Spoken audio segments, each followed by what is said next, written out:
So let me get this straight, right? So Crunchyroll and Funimation were together in a partnership, only for Funimation to break up with Crunchyroll in order to do their own things, only for Crunchyroll to now get together with AT&T as Warner Bros. Was bought, and then Crunchyroll was now going to be on HBO Max, only for now Warner Bros. To be, well, AT&T to be breaking up with Crunchyroll, and then they're going to get back together with Funimation.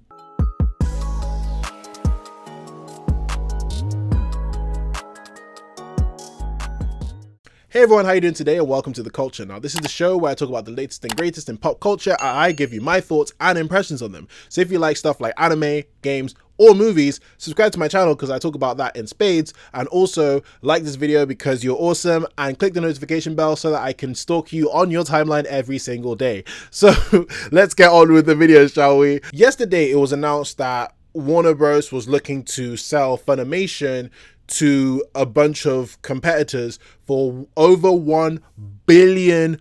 And it's looking like it's rumored to be $1.5 billion.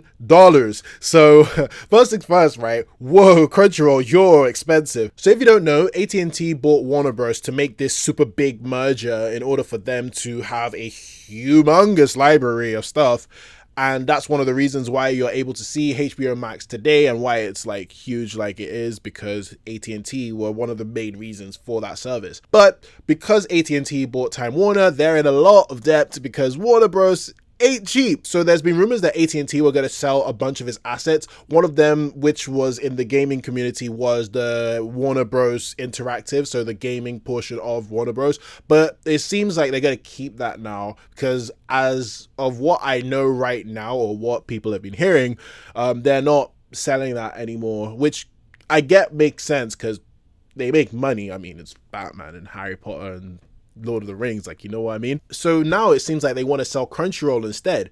And first things first, I'm confused why, because Crunchyroll, it's on the rise right now. I mean, they're doing pretty good. So I don't know why HBO Max especially would lose such a huge market, which would be able to boost their streaming service even more. But anyway, whatever, they're gonna sell Crunchyroll. Yeah, selling Crunchyroll for all that money makes a lot of sense, because come on, let's be real, anime is getting huge right now. So Crunchyroll, it's a big service, and they're pretty much one of the forefront guys in anime. So it makes a lot of sense why they would want to sell Crunchyroll for $1.5 billion. Like, it makes ton of sense why it's that expensive. What does this mean for the anime streaming market in general though? So let's look at this from Sony's perspective, because what was quoted in the tweet or the article was, I saw it from Variety, was that Sony was one of the suitors, and they specifically mentioned Sony as the suitor to acquire Crunchyroll.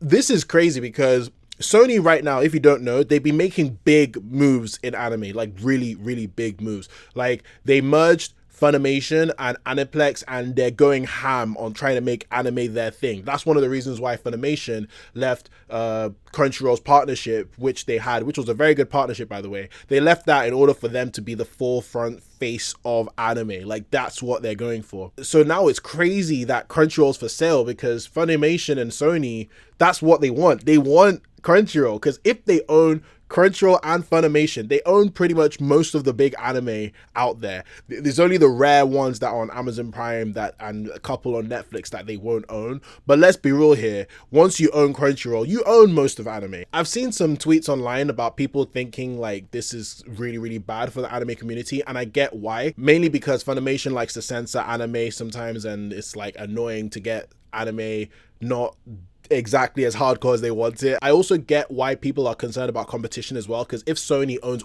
pretty much most of anime, there's no competition. Like, okay, yeah, there's Netflix and Amazon, but they don't invest that much into anime compared to those guys. You know what I mean? They don't have the Demon Slayers and the My Heroes and the Tower of Gods. You know what I mean? They don't have those. So they're not really competitors, if they get what I mean. And yeah, High Dive might be screwed.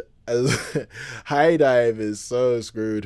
Anyway, does anyone use High Dive? How I look at it is, yeah, it might be kind of peak for competition in anime, but I think it's really, really good for the anime community, because now we're gonna have most of the anime in one service, and it's gonna actually reduce piracy. The reason why people go and pirate anime in the first place is because so many streaming services have different animes and they're not all in one place. But if you do one set price, one location to watch all the big anime, it's just better for everyone. Like, piracy will go down and the actual creators of anime and the mangas will get their rightfully deserved money and millions that they should be making, that they're not making right now because of piracy. Yeah, it might be peak for people who want their stuff not censored like that, but I feel like Funimation and Sony buying Crunchyroll might just be the best option for our anime community. I'm not gonna lie, it might sound a bit controversial here, but I just think it just makes a lot of sense in order for us to just have a place to just watch anime. But who else could probably buy Crunchyroll? I mean, if I was Netflix, I'll look at this and be like,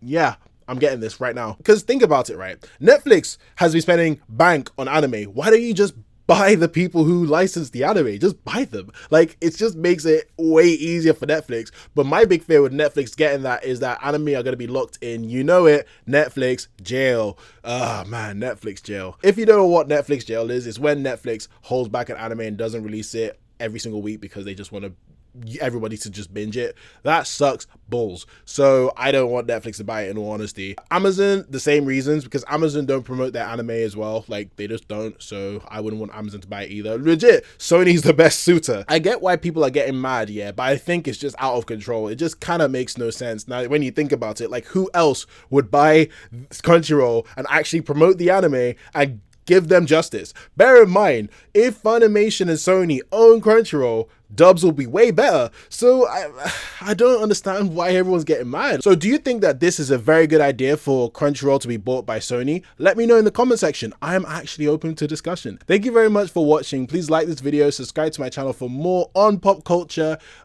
Stay safe, and you're really awesome. Have a blessed day, and I'll see you soon. All right, bye.